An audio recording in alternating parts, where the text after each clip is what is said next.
in the Wayanad terrible tragedy.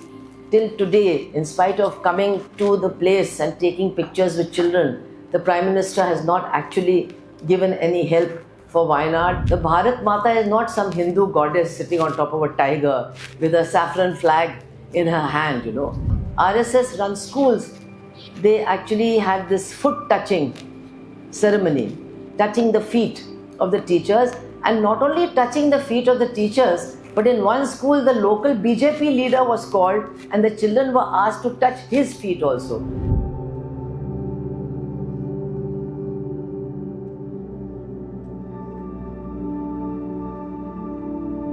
He is laying the foundation stone of the temple, quoting from Manusmriti saying that it is Brahmins who will decide what your professions will be. That means that the birth-based caste system will once again become supreme.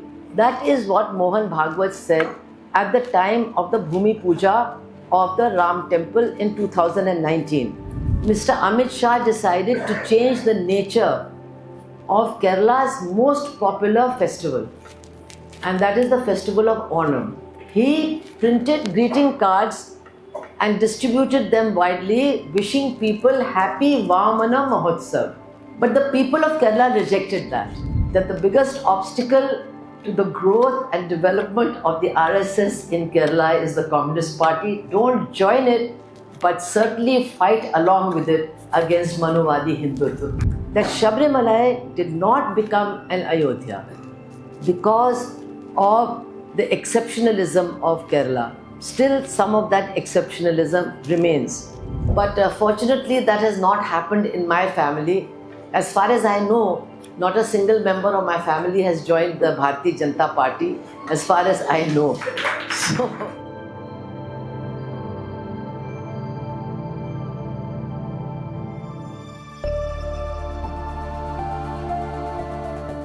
all the very distinguished people on the dais and sisters and brothers in the audience, it's a very great privilege for me to be invited to speak at this Chintha Ravindran Memorial Lecture, and that also in a hall named after Sri K.P. Keshav Menon. I heard that yesterday because he was also very closely associated with the formation of the Indian National Army in Singapore, and was a good friend to my mother at that time.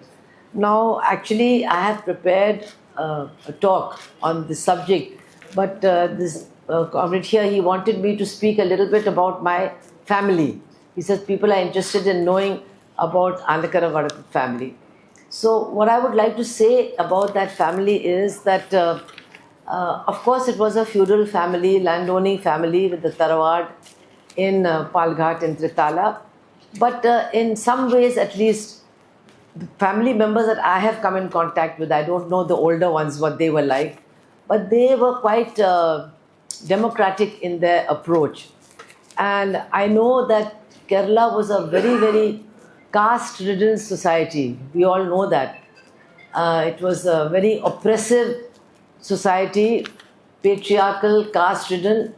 Many people glorify Marumakatayam, thinking it was a greatly liberated social system for women, but actually it was not, because the brothers controlled the sisters and negotiated sambandhams and all kinds of humiliating things. Anyway, fortunately, in my family, I am proud of two things. They're very strong feminists, whether it was my great-grandmother or her daughter, that is my grandmother, or my mother.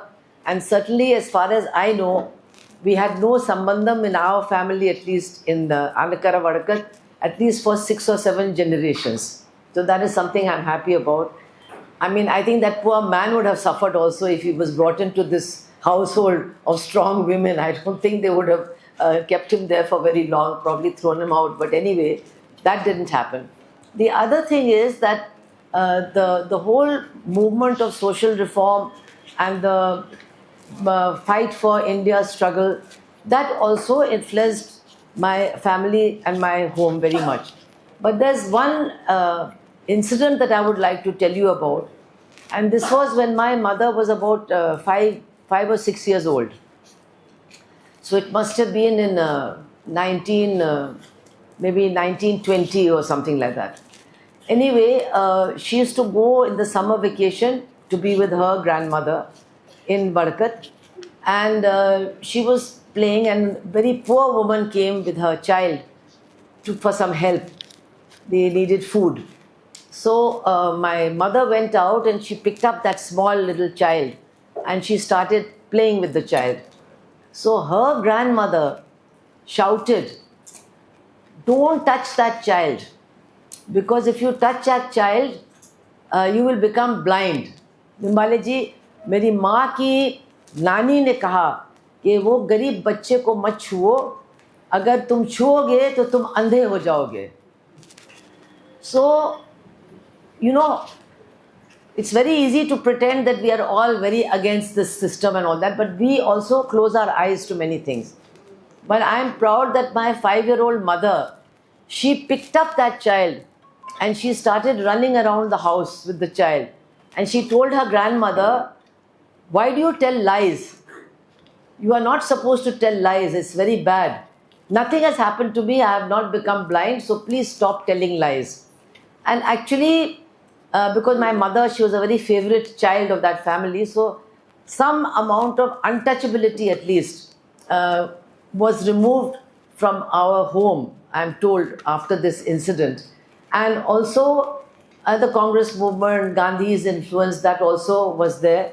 So from the very beginning, in the house itself, the people who worked with my great-grandmother, my grandmother, they were mostly belonging to the Dalit and Pulaya castes of that area. So, and they were all educated and so on and so forth. Anyway, so that was one good thing about that family.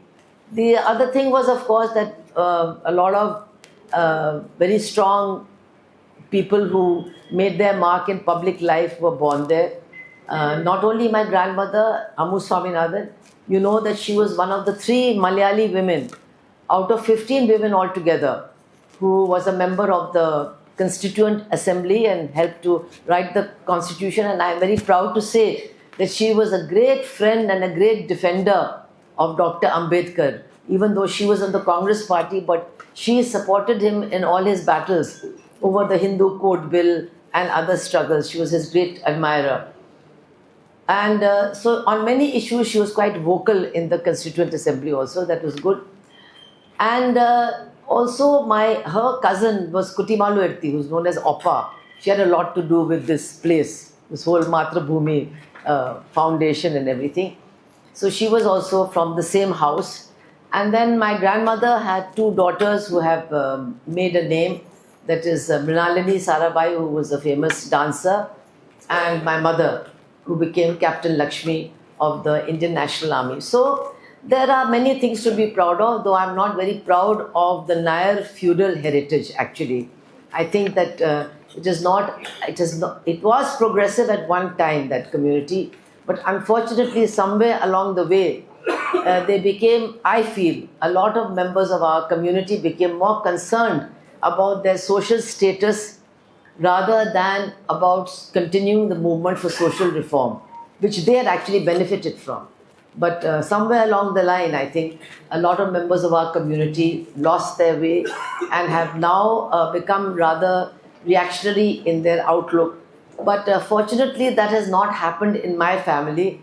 As far as I know, not a single member of my family has joined the Bharatiya Janata Party, as far as I know. So, and I hope that remains so. So basically secular, basically quite democratic, quite progressive. And I remember that I've been coming to Kerala since my childhood. So I remember coming when I was a young child, and many of you knew Mrs. Raveendran's mother was a famous writer, and she was a friend of my aunt, P. Sushila, who lived in that house for the most number of years. Anyway, her father, my Gopal Maman, he used to look after the household when his mother was alive and after her death. So when I was a child, he took me to the roof of the house and he said, all this land over here, it belongs to the house and other people cultivate it.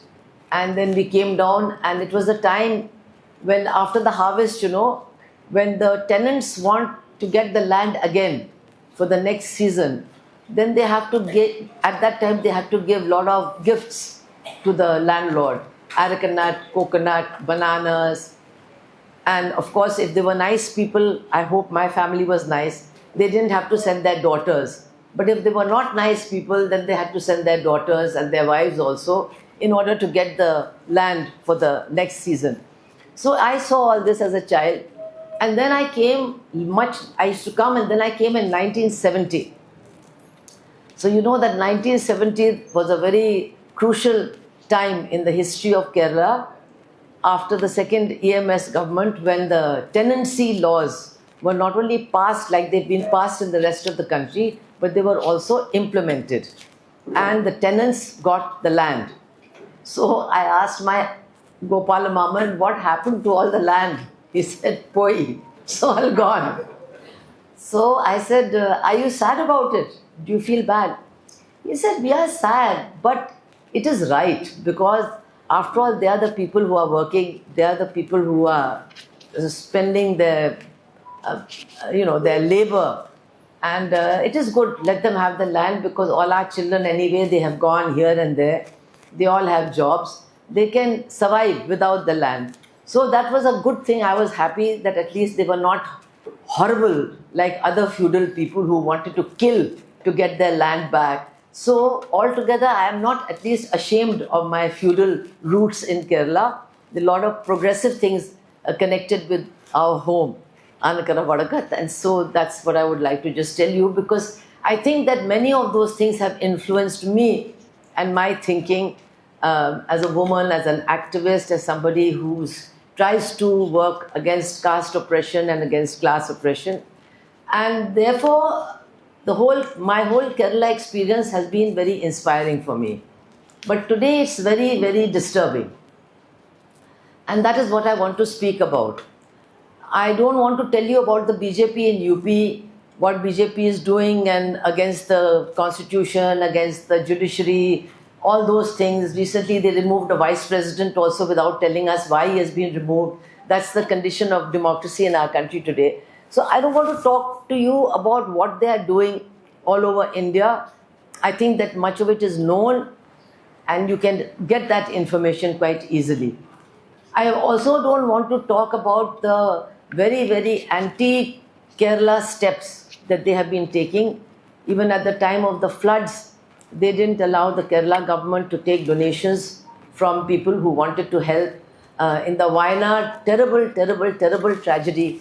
Till today, in spite of coming to the place and taking pictures with children, the Prime Minister has not actually given any help for Wayanad, though help is given to other states where there are either BJP governments or friendly governments, but Kerala has been victimized. And so many other things are also happening. The kind of what is going on in your Raj Bhavan, what is going on in the universities and colleges because of RSS infiltration. I don't need to tell you about all that. But certainly they are doing everything to strangle the Kerala government, stop it from continuing with its welfare measures and its implementation of pro-people policies, and also introducing many very reactionary sort of customs. For example, many people say, what's wrong with Bharat Mata? There's nothing wrong with Bharat Mata, as long as you understand what Bharat Mata is. Bharat Mata is basically the people of India.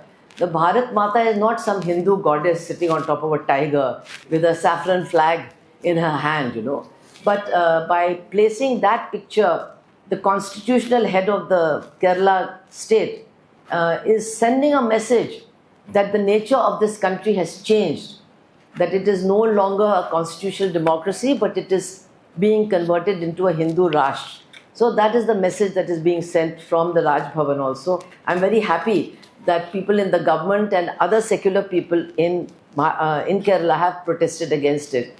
And then recently there is a custom, or there's a celebration. I don't know whether in Kerala it was celebrated even, Even in the north, it is not taken very seriously. It is called Guru Purnima. And usually people go and felicitate their teachers. You take a rose or something and give it to your teacher, and that is Guru Purnima. But over here in the RSS run schools, they actually had this foot touching ceremony, touching the feet of the teachers, and not only touching the feet of the teachers, but in one school the local BJP leader was called and the children were asked to touch his feet also. Now I don't know, but in my family I have never seen anyone touching anybody's feet. Actually, this is not a custom, I think, of this society and this state. This is being imported, and what is very dangerous is people are being told this is Hinduism, this is your religion, this is what your religion is all about. And since they have such a dominating role in the media and they have such a dominant role in social media also, so what is very dangerous is that their interpretation of what Hinduism is or what a good Hindu is also spreading within Kerala. I remember in our women's organization, some years back, some of our members, they said, oh, now we are having a new celebration. I said, what is that? They said, Kadwa Chauth. I said, what is Kadwa Chauth? They said, you don't know? It's from North India. I said, yeah, but it's not Kadwa Chauth. What is Kadwa Chauth? They said, oh, you have to stay hungry the whole day, so your mouth becomes bitter. And in Hindi, bitter is Kadwa, so this is Kadwa Chauth. So if we keep the fast, then our mother-in-laws will give us a sari and our husband will give us a gold chain. It's a very nice festival. So this is something that was not part of Kerala culture at all. It's a North Indian thing. It was confined to Punjabis, but it has been promoted on television by people who support the Hindutva agenda, that this is what a good Hindu wife should be like. What is this Karwa Chauth? Karwa is a thing that is tied anyway. It is that a woman keeps a fast for what reason? That she should get the same husband in 7 lifetimes. 7 rebirths she should get the same husband. The husband may be praying that he gets 7 wives in this birth. That's not important.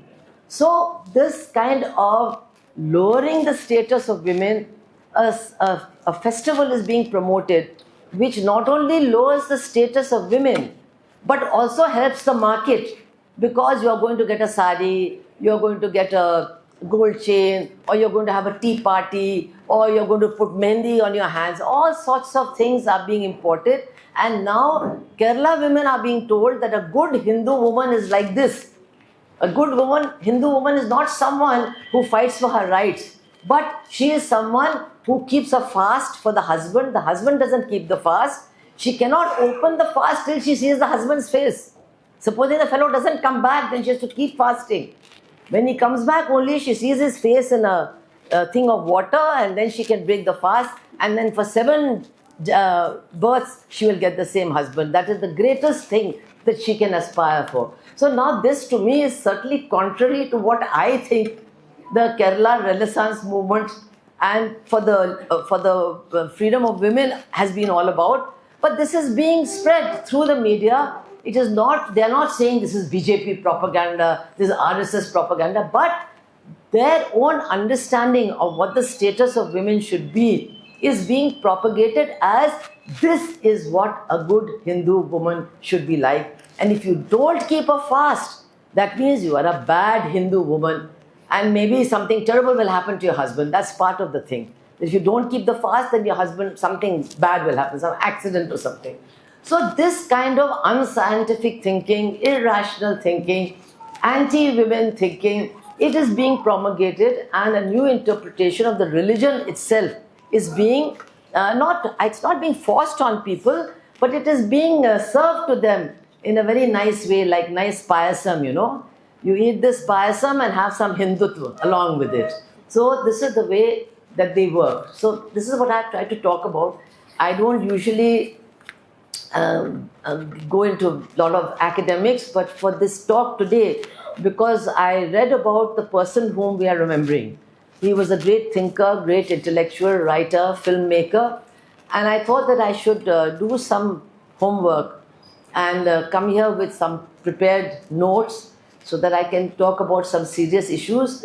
And I hope that you will not find it too long and too boring. I've tried to It's a very, very long, I can write a book about it, but I've tried to confine myself to certain things which I think are very important to understand about how the forces of Manuvadi Hindutva, and I think that Nimbale ji will agree with me, that calling them Manuvadi is very important.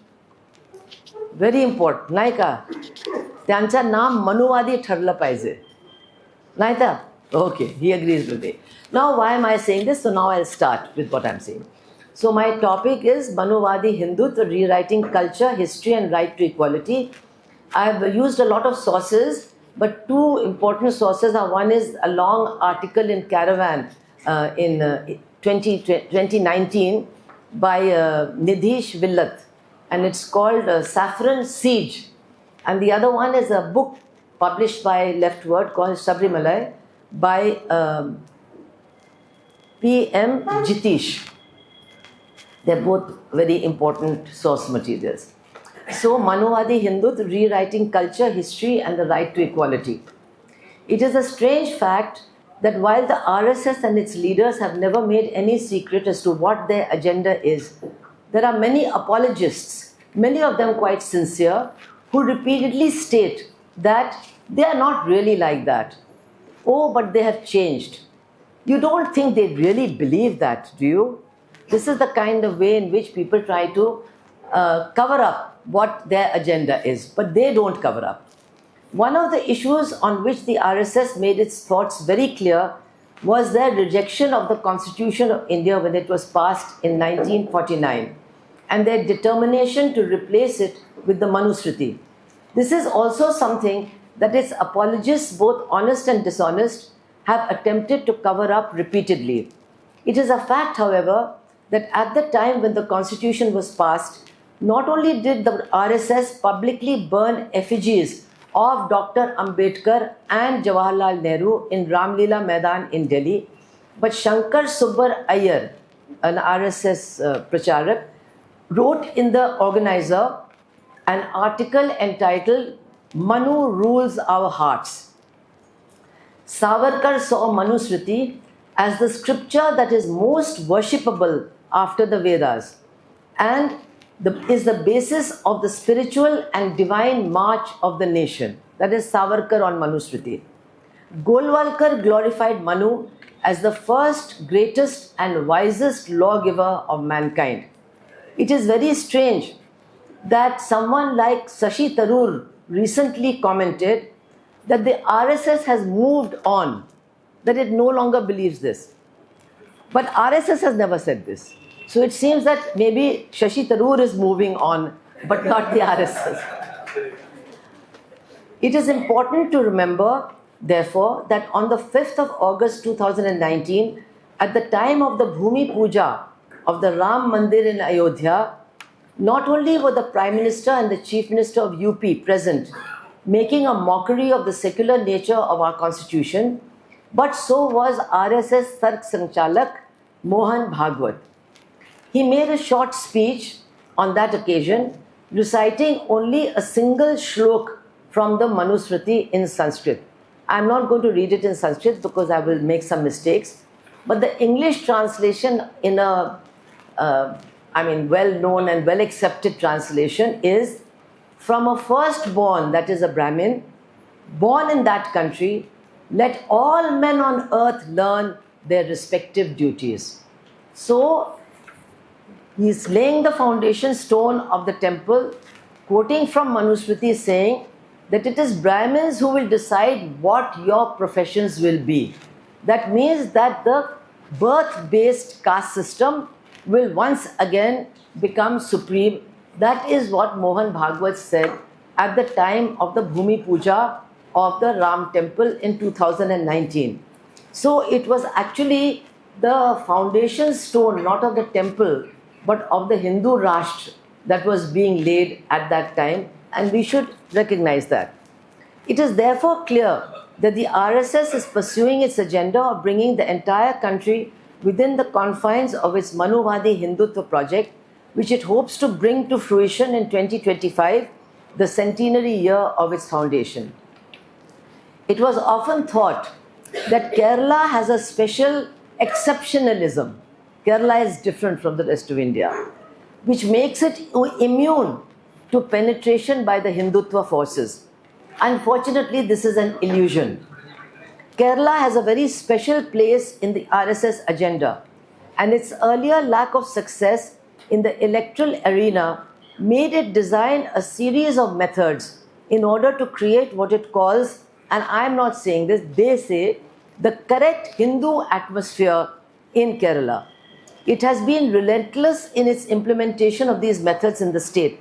Success in Kerala is of special importance to the RSS. You all know that the first Shankaracharya was born in Kerala, and it's a matter of great unhappiness to all RSS pracharaks that Kerala, the home of the first Shankaracharya who destroyed Buddhism, started the destruction of Buddhism, should be not falling into their lap. This is something they're very unhappy about. So Kerala occupies a special place in their agenda, and success in Kerala is of special importance to the RSS.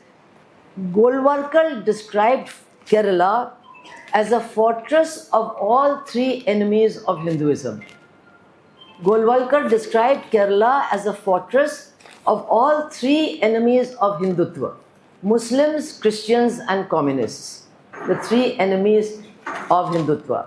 He said, hostile elements within the country pose a far greater menace to national security than aggressors from outside. So colonial powers, colonial states or colonial governments are not the real enemy. It is these three internal enemies, that is Christians, Muslims, and communists, who are the real enemies. This is from his bunch of thoughts, in case somebody said that I am misquoting. His commitment to the capture of this fortress is evident from the fact that he visited Kerala every year until his death. There should be no doubt about the fact that the Manuvadi Hindutva project, and I think this is something for you to please listen to carefully. There should be no doubt about the fact that the Manuvadi Hindutva project aims to destroy everything that makes Kerala unique. Its strong syncretic cultural and religious forms. You know, in Tayyam, there is even a Muslim Tayyam. That's the syncretic nature of the culture that has developed in this state. So its strong syncretic cultural and religious forms and observances that weld various communities together in a common Malayali identity. Its strong social reform Renaissance movement that pushed back caste oppression, patriarchal dominance, feudal ways of thinking, and brought about social transformation in the state. Its promotion of rational and scientific thinking, and its history of struggle and sacrifice against both colonial and class exploitation. Manuvadi Hindutva promotes inequality in every sphere. It denies all women all rights. Whatever caste a woman may belong to, she has no rights according to Manusmriti. It glorifies birth-based inequality and vocations. It justifies upper caste domination of society and religion. It extols economic exploitation, and it discriminates against non-Hindus whom it seeks to deprive of their rights to equal citizenship. It would seem that understanding the real objectives of the Manuvadi Hindutva project would make it impossible to be achieved. Truth, however, is more complicated. A large number of people do not believe the bitter truth about their co-religionists or their co-caste brethren. They are in disbelief, in a state of disbelief. They don't want to know. They don't want to believe. Just as many people think my country right or wrong, that whatever my country does is right. So that kind of a mindset makes it much easier for people to even know what the agenda of the RSS is and still not oppose it, because they see some advantages for themselves, limited advantages for themselves within that agenda. In addition, those in charge of successfully bringing this project to fruition employ guile, media management, use of money and power, lies, and arousal of hatred against minorities, against oppressed castes, and against women to successfully add dimensions to their project that are acceptable and even welcomed by large sections of people. The RSS has honed its skills with years of experience of making the victims of its project its supporters and implementers. This is a very, I think, important thing to remember. And now a lot of people say that they are not against women. I mean, every single rapist in North India is supported by the RSS and BJP. Whether it is Ram Rahim, whether it is that wrestler Sadhu Sharan Singh, whether it is the rapist in the Hathras case, every single one of them in the last 10 years has got their support. You have to understand why. You have to ask them why, actually. And they're not doing it in Kerala because it will go against them. Right now, they don't need to do it. Later on, jab time aayega, tab dikhayenge aapko, you know. That is their attitude. So I would also like to just add one thing, that recently a school teacher noticed that the boys in the class had started behaving in a very aggressive way towards the girls. Something started. So she started looking at what they are watching in their phones. What is happening is that the right-wing forces all over the world, they are promoting the worst kind of patriarchal norms, violence, anti-women propaganda, and incitement to rape women, that a real man is a man who rapes women, etc., etc. That is being watched now by millions of boys and young men all over the world. So, enhanced, increased, vicious patriarchy is also part of the agenda of the right wing, and it is certainly part of the agenda of our own Manuvadi forces. So I think women have to really understand that. The RSS itself had no illusions about the difficulties it will face in what it calls the creation of a Hindu atmosphere in Kerala, and it therefore adopted a multi-pronged approach to furthering its objectives in the state. Some elements of this have been used successfully in other parts of the country, but some are unique to its tactics in Kerala. To successfully counter the RSS march forward, a deep study of its activities in the state is necessary. Along with this, mobilizing masses of people against its machinations is also essential. As early as 1942, Golwalkar deputed two pracharaks, Thengdi, who later on became their trade union leader, and Oak, to set up shakhas in Malabar and Travancore. This was at a time when the young Communist Party was growing in popularity, as it took up the issues of the exploited tenants, agricultural workers, and workers in the bidi, coir, cashew, etc. other industries. Casteist feudal elements were greatly opposed to both the Congress and communist movements. They supported the British basically, and of course they wanted to protect their own vested interests. And the Raja of Nilambur and the Zamorin of Calicut helped establish the first shakhas in Kozhikode and Kannur districts. Dominant caste landlords, some of whom belonged to the Congress actually, also were supportive because of their fear of the rising movements of the rural proletariat. So they also thought that the RSS would be a good force to support in their areas. The first training camp of the RSS was held in 1943 in Kozhikode. Golwalkar attended this and was told by Thengdi that the communist movement was the biggest obstacle in the growth of this organization. I know many of you are communist sympathizers, ex-communist sympathizers, at the moment frustrated with the communist people, critical of the communists, unhappy with the communists, all that. But Thengdi was told in 1943 itself that the biggest obstacle in the growth of the RSS in Kerala were the communists. And so he told them that they should do whatever was needed to break the communist movement. After the assassination of Gandhi, RSS camps were raided for weapons by the communists. And the RSS also used violence against its opponents. You know the famous poet O.N.V. Kurup. He has said in a speech that he and some other progressive writers went to question Golwalkar about Gandhi's murder. And Golwalkar instructed his followers to beat ONV Kurup and the other writers up, and they were badly beaten by the RSS workers at this time. These are things that we often forget or want to forget, but happened right here in Kerala.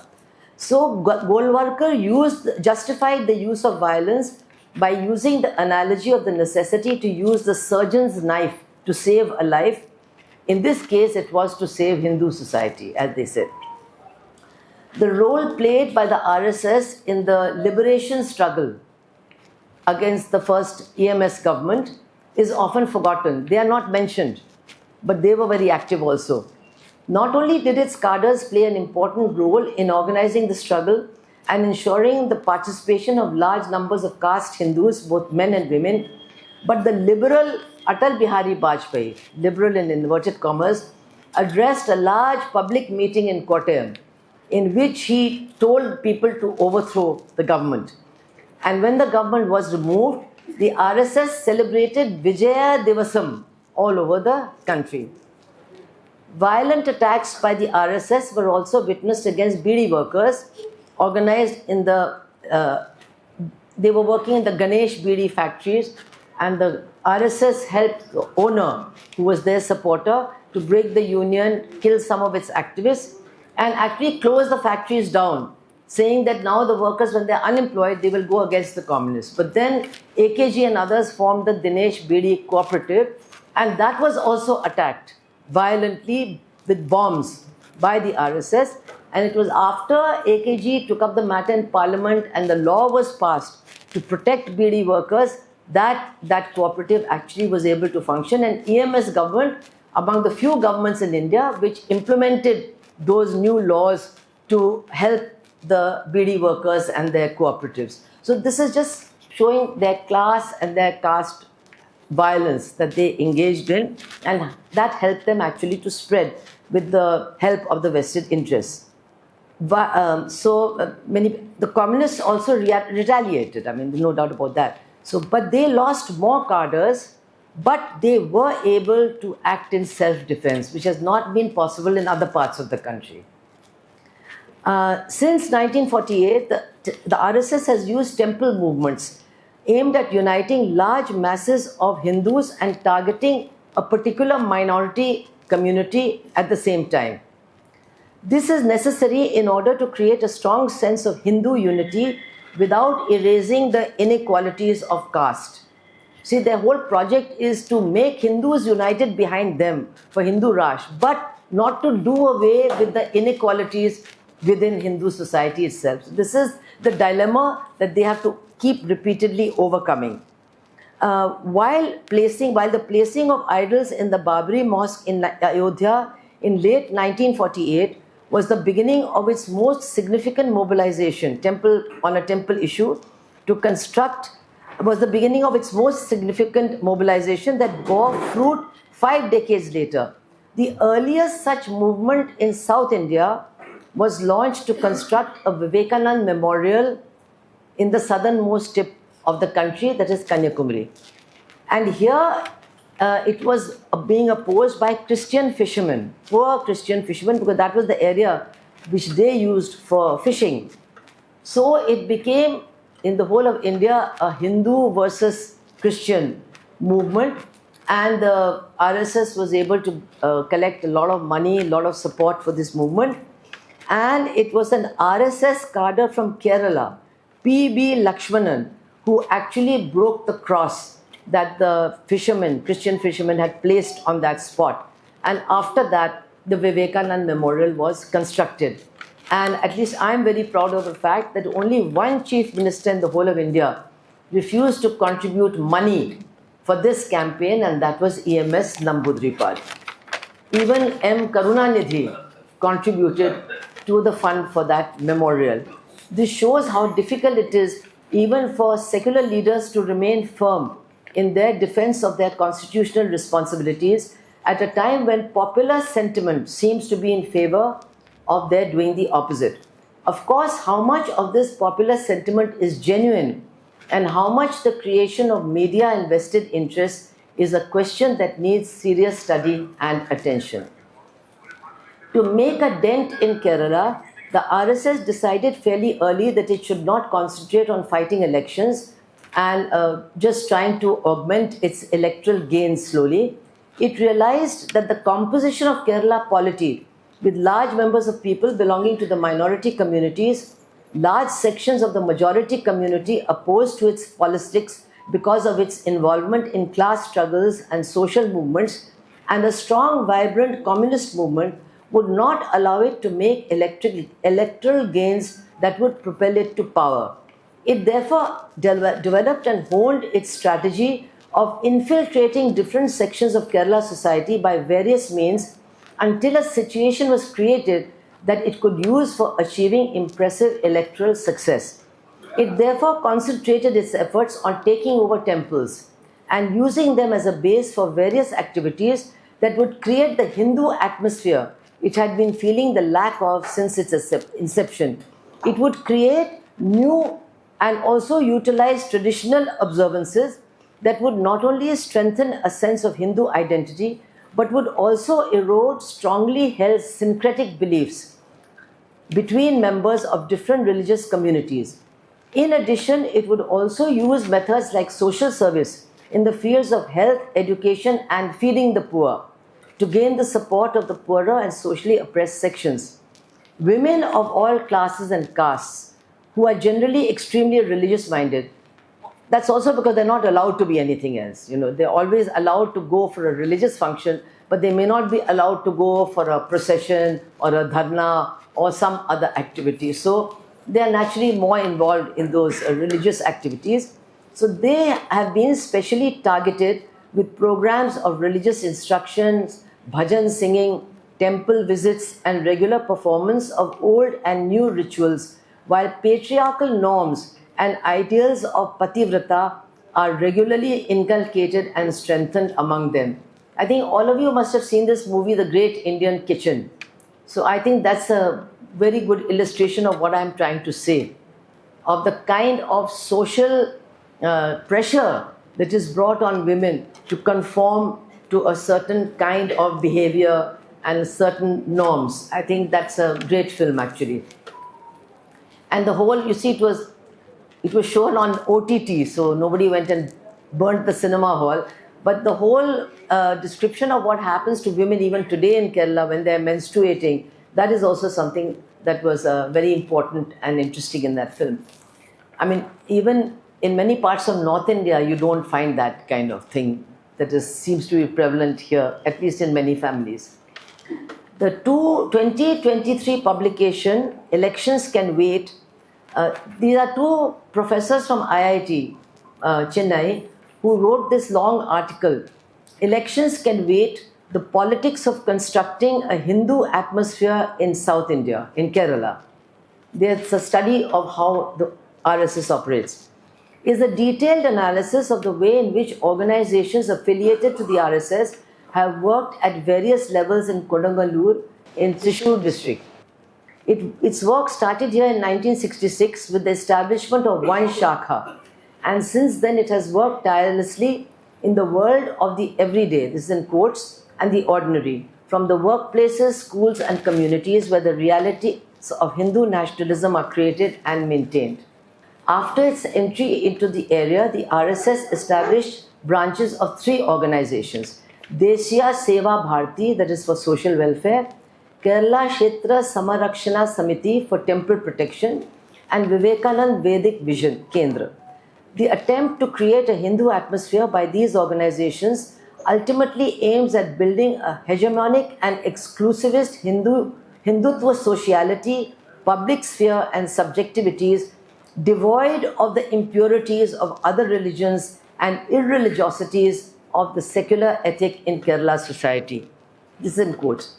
The Hindutva organizations assume that their paramount mission is to bring about a foundational cultural transformation of society centered on a Hindu atmosphere, which they believe will naturally lead to the political and electoral preferences of people becoming solely confined to Hindutva politics.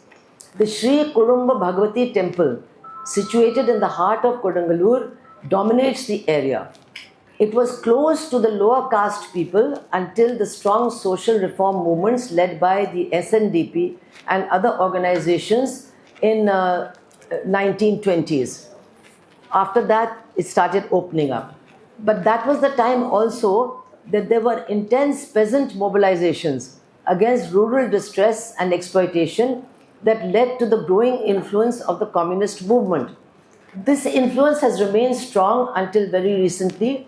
As a result, not only the temple, that is of these movements, but its surroundings became open public spaces. And the 3-day temple festival not only attracted large numbers of Muslims, but many of them were actively involved in the organization of the festival and the temple activities also. The 70s and 80s saw movements for land acquisition by the landless, led by the communists, and much conflict with the landlords. The RSS actively supported the landlords and were responsible for several violent attacks on communist leaders and cadres. The RSS started recruiting rich businessmen, not only of the upper caste but belonging to the lower castes also, and drew members of these communities into its base. Since the 80s, when most of the struggles for occupation of land had been successfully concluded, and many of the previously landless became landed, and new business groups were emerging due to migrations to the Gulf. And these are processes for which the communists were largely responsible in the first place, but they changed the nature of society here. So the RSS benefited from the support of sections of these newly affluent groups and was able to shift from violent class attacks on the struggling poor and their leaders to social welfare activities. They talk a lot about their social welfare activities. They're very confined actually. It has been noted that while these did gain some sympathy for RSS workers, the welfare activities of the state, especially under the LDF, are extremely effective, as are its focus on public health and education. But they talk a lot about what they're doing. And I want to just share my personal experience. I live in Uttar Pradesh and I visit Madhya Pradesh regularly. Both these states lack educational and health facilities. I mean, the condition is just unbelievable.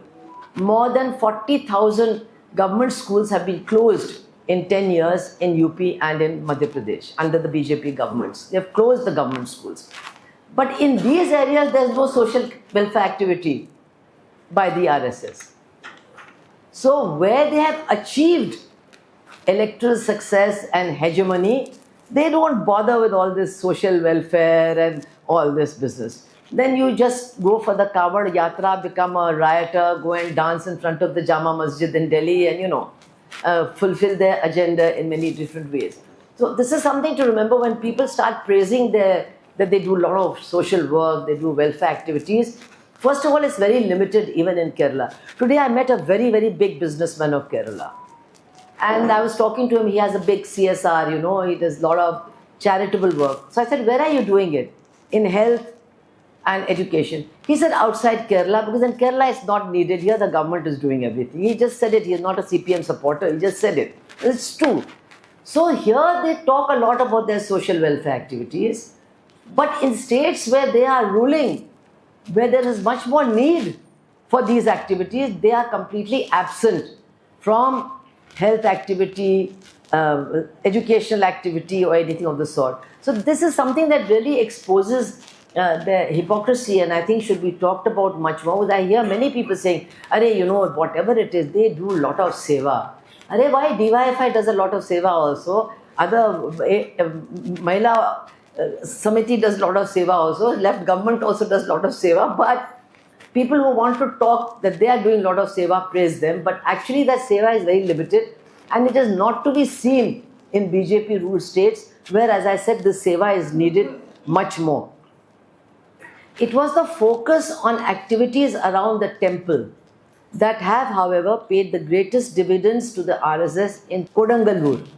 Today, there is a wall built around the temple to protect it from the polluting presence of Christians and Muslims who used to walk in front of it. That is a public place. The participation of these communities in the temple festivals and the gatherings is now very minimal. And RSS supporters and members now oversee not only the temple management but the organization of events in and around the temple and the use of its spaces for conducting ceremonies and rituals for Hindu men, women, and children, creating the Hindu atmosphere that is their objective. And that is a result from 1966, where they started with one shakha in Kodangalur. Today, they have the largest number of seats in the Kodangalur municipality. So this is the way in which they work. That is very important. What was achieved in Kodangalur has been sought to be replicated across the state through various temple activities and pilgrimages. It is the Sabrimala temple and the pilgrimage in which tens of thousands participate that has been the focus of the Sangh Parivar and its supporters for several decades since 1950, when the original temple caught fire. I just want to remind you that there was a Malayali IAS officer in Faizabad when the idols were placed inside the temple. He was one Mr. K.K. Nair. And it was because of his tremendous administrative support that even the Home Minister, Sardar Patel, and the Prime Minister Nehru, they could not get those idols taken out. And that same K.K. Nair then joined the BJP and became an MP. And you'll be happy to know that in 1951, when the whole movement for the reconstruction of a new Sabrimala temple was, the first meeting was held, so Mr. K.K. Nair also attended that meeting. I'm trying to show you that they work with an agenda. They work in a very planned way. Nothing is accidental.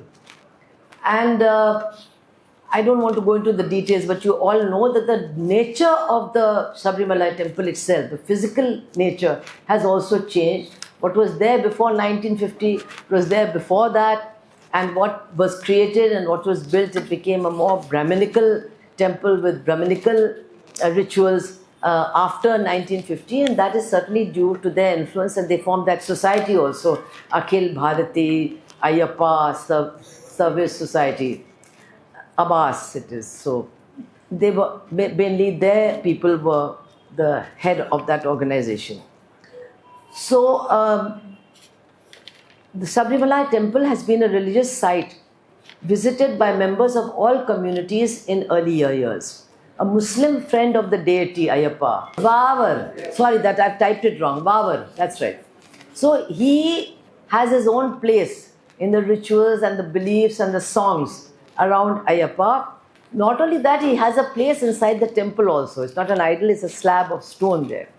But now things are changing, and even a story has started that Vavar was not a Muslim, actually he was a Hindu. So that is being circulated. So this is the way in which things are changed by them to suit their agenda and suit their campaigns. It's got nothing to do with religion. That's the point that should be said. It's got nothing to do with religion, it's got nothing to do with religious beliefs. It has got to do with their political agenda. That's important to know. So now, of course, many changes have occurred, and the participation of non-Hindus in the pilgrimage also has gone down very much. And this pilgrimage and the way it is conducted brings about its own change. Those people who participate in the pilgrimage, they go back to their native places in a different frame of mind, with a different sort of understanding of things. So this is also very important. The Supreme Court judgment in 2018 stated that women of all ages were free to visit the temple, and that any ban on their entry was a form of untouchability that was anti-constitutional. While the LDF government in power announced that it would implement the judgment, other parties acted in chameleon-like ways. Their stand kept shifting. When the judgment came, RSS and BJP leaders also welcomed the judgment. And they were saying, see how liberal Hinduism is, we have space for everybody. But then they changed. And the Congress leaders also welcomed the judgment at that time. But then within days, the RSS and BJP smelt an opportunity to make a great leap forward in recalcitrant Kerala, and soon came out very strongly against the Supreme Court judgment. The then president of the state BJP, Sridharan Pillai, he said, this is a very important statement at a meeting. Sabrimala is a puzzle, but we have to put forward an agenda, and others are gradually falling for it. It is a golden chance. The Sangh Parivar wanted to start an Ayodhya-like agitation over the issue, and Yogi Adityanath stated, there were many attempts to insult believers at both holy places and asked them to start an Ayodhya-type agitation at Kerala's hill temple to keep the faith. Sridharan Pillai's statement that others are gradually falling for it proved to be only too correct. That means others outside their fold, outside the RSS fold, became part of the movement.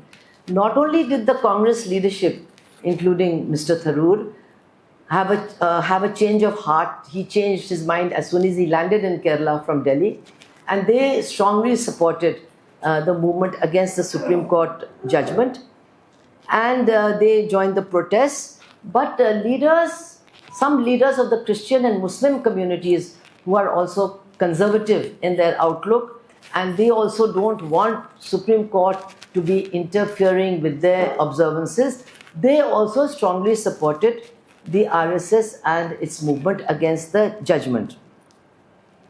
The political motives behind the movement were revealed by Amit Shah, who soon after the judgment said in Kannur that the BJP will take over the protest of Ayyappa devotees. We will not mind throwing out the government if the Kerala government tries to steamroll the traditions of the Sabrimala temple.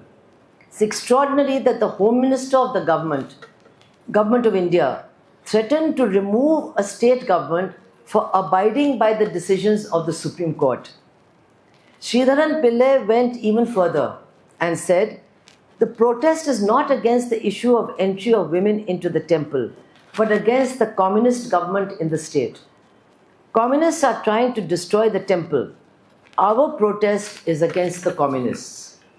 It must be said that the communists, the left, the progressive forces, and those on the side of social justice fought back with all their might. A massive women's wall was organized from one end of the state to the other with more than 5 million women participants. The Kerala Renaissance and its lessons were recalled again and again. The Chief Minister said repeatedly that the Constitution was above all rituals and traditions, and the Supreme Court verdict would be upheld by his government. For this, he had to face not only opposition from many quarters, but also casteist abuse. You know, he was told to go back and climb coconut trees and make toddy rather than be a chief minister. I want to remind you of these things because the whole intersection of casteism, upper caste mobilization behind Hindutva, it is such a dangerous thing that they want to bring back everything that was bad in Kerala in the name of upholding the glorious traditions of Kerala. So especially I think women must be very wary of these people. Anyway, the Sabrimala conflict revealed the harsh patriarchy that still dominated much of Kerala society. Caste divisions were also uncovered. Large numbers of upper caste women who never participated in movements and agitations took to the streets for a cause that ultimately weakened their own status and their own rights. The movement was and should be a great learning experience for the people of Kerala. It brought into focus the forces arrayed on both sides of a battle for minds and hearts that will have very far-reaching consequences. It has brought into focus the challenge that the unfinished renaissance of Kerala faces. It has brought into focus the desperation of the vested interests that are determined to win back all that they thought they have lost in battle after battle, led by the left, by the exploited, and the socially oppressed. It is significant that Sabrimala did not become an Ayodhya because of the exceptionalism of Kerala. Still, some of that exceptionalism remains. At the same time, the strong mobilization that the reactionary forces could inspire far beyond the strength of just the Sangh Parivar and its supporters also needs to be understood. The resistance demonstrated against this mobilization needs to be strengthened. This is certainly the responsibility of the left forces, but it is a responsibility that must be shared by all those who are determined to combat the Manuvadi Hindutva that threatens to destroy Kerala. And I would just like to add with one small remembering that soon after the BJP came to power in Delhi, Mr. Amit Shah decided to change the nature of Kerala's most popular festival, and that is the festival of Onam. He printed greeting cards and distributed them widely, wishing people happy Vamana Mahotsav. But the people of Kerala rejected that. They wanted Mahabali, they didn't want Vaman. They wanted Mahabali, who represents equality and a time of peace and happiness. They didn't want to celebrate someone who actually played a trick and cheated Mahabali and sent him away from Kerala down to hell. This is a very important thing to remember, I think. The other aspect is, of course, that every single Malayali celebrates Onam. And wherever you may be in the world, you will go to attend Sadhya at some Malayali's home or the other. You will not bother whether he is a Hindu, whether he is a Christian, he is a Muslim, he is a communist, whatever he may be, Irava, Nair, anything. If he is a Malayali, his home will be open to all other Malayalis for the celebration of Onam. So I am only requesting all of you that please try to understand the mentality of people who want to make Onam also into a sectarian festival, into an observance that divides people and does not unite people.